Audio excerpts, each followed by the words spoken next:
Good morning, it's Marlowe here. It's 5 a.m. in the morning. I've been up for almost an hour and it's what I like to do. I get a lot of really nice quiet time and head work done. I want to talk to you today about a word that I use a lot, and that's the word priestess. I describe myself as a priestess. I describe myself as a priestess of the sacred feminine. So my kind of priestessing is simply as a worker to bring back the archetypal sacred feminine energy back into the world. And what that means is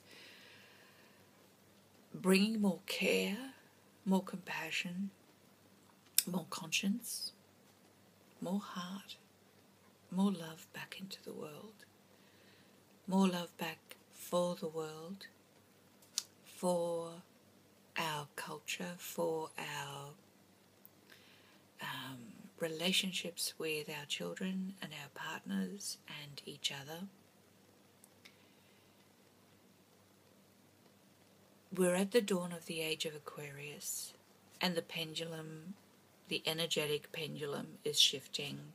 We go from very controlling energies, patriarchal energies, and who knows what's going to, in 2,000 years, what our culture will look like. But here we are at that transition point, at that twilight zone between ages, the age of Pisces, the age of Aquarius, and there's a transitioning. And you could call the patriarchal energies yang energies. You could call the feminine energies yin energies. Okay, that wouldn't be incorrect to think of it like that. And you know that Tai Chi symbol of the two embryos with a seed of each other within. And it denotes movement, it denotes flux. And so we're in a point where there's a resurgence of the yin after the yang has peaked, after the patriarchal energies have almost come to the height and the extreme strength of their power. I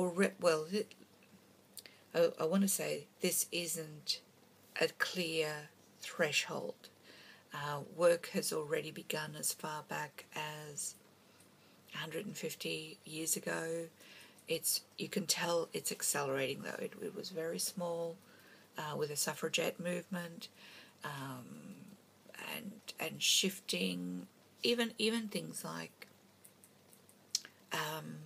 photography and the making of movies. Images are very much the domain of the feminine. Words, written words, are very much the domain of the masculine. Or let's say right brain, left brain. Okay, left brain has a lot of qualities that are usually attributed to males, and the right brain has a lot of qualities that are often attributed to females. But both men and women have both brains. Okay, so we have both yin and yang, both masculine and feminine inside us. In our current culture, we have put the masculine left brain process on a pedestal. Science is like the champion of logic and rationality and dissecting the world and labeling it and categorizing it. Okay, this is what the left brain does. And yeah, women are very good at that too, because we have a left brain. Duh. Anyway, the poor old right brain Now I want to talk about these brains as being filters for the archetypes. This is important. Okay, so sometimes I'll talk at the brain level, sometimes I'll talk at the archetypal level. Okay, sometimes I'll talk at the level of men and women. Okay, but we're talking the same patterns, just coming through at different, I guess, levels of experience, levels of intensity of energy. And the feminine energy, the yin energy, I mean, if humans were not here on this planet, okay, the feminine energy, the wild organic energy of Mother Nature will take over. And I don't think we're going to let the world get to quite such an overrun stage. The key is balance, right? No woman that I've spoken to, no woman with awareness has the idea that women are going to rule the world. We don't want that. What we want is freedom. Freedom to be who we are, follow our calling, follow our yearnings, allow our heart energy to radiate love and compassion throughout the world. And this is true for men too. They want freedom as well. They're just as much bound in the patriarchal system. Okay, now I'm going to make a few acknowledgements to the challenges that men also carry. But I am a specialist in women. I don't know men that well. I can't presume to know men that well, but I do feel I have a synergy or a connection, a sisterhood with other women. So I'm going to speak mainly to women, but that's not to discount the challenges, the burdens, the struggles that the men have. Somebody needs to emerge to address those issues, but it can't be me, okay? My work is in other areas. So as a priestess, I write that I've felt that I've been a priestess all my life. When I read about the priestess, it was like a dawning of awareness, like a recognition. Yeah, wow, that's me. That's always what I've been, but I didn't know I was that. And then I came across the work of somebody that I did some workshops with a couple of years ago. So I've become I know her, and she started offering this program for priestesses, and that there's a ripening, there's a time where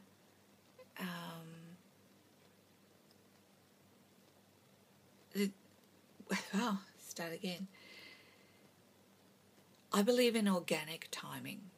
If you try to push something earlier than before an idea or a concept is ripe, it's going to land flat. Okay, I have a colleague who talks about cooking a lot, you know, that things are cooking inside. And that's very apt, because when you are cooking a meal, you can't serve it before it's ready. Okay, it's going to take whatever time it takes. And it's the same with my readiness to call myself a priestess. The woman that I'm speaking about, who's doing the Priestess program, is Lisa Michaels. I really encourage you to check out her work. She's very much into the rhythms of life, and her particular creation is working with the elements of earth, water, air and fire, and the element of spirit. And for me, you've heard me say before, I'm a very head person. For me, this work with Lisa has been very valuable because it has created, working with the energy earth, something that I'm not very strong in many of my charts. But it's helped me create a container, and that's the main gift for me out of Lisa's process, is that I have a container into which I can put my ideas and visions and blend them with my emotions, blend them with my actions, blend them with my plans. Plans is another earth teaching. And out of that container, that knocking is Twiggy. Scratch, scratch, scratch, scratch, scratch. Anyway, so just in case you hear it, you now know what it is. But the container, the whole concept of container is also a feminine concept. Now, many of you are priestesses too. You are working to return the sacred feminine energy into the world. And who knows, maybe you're ready to own that term as well. And if you need more help in discovering and strengthening, consolidating your priestess self, check out the work of Lisa Michaels. Google her.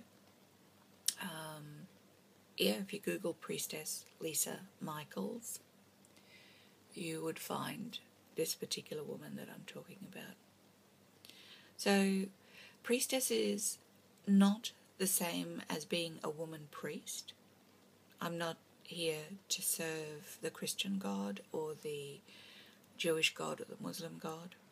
Okay, I'm here to serve that feminine face of the divine, that feminine side, and make sure that she's brought back into consciousness, into awareness, maybe not as a deity to be worshipped. I'm not interested in that. But to imbue people's thinking, people's actions with feminine qualities. Now, I know this video is getting a bit long, but I just want to speak to this last point. Feminine qualities are not lesser than, are not weaker than, are not something to be avoided. Feminine qualities are incredibly powerful. We've been taught by our culture, by the patriarchal culture, that feminine qualities, you'd want to distance yourself from them. Okay, not true. We're here at the threshold of building a harmony and a balance. And that's my mission. Okay, you've been really good listening to all of this. I'll try not to make them long in future.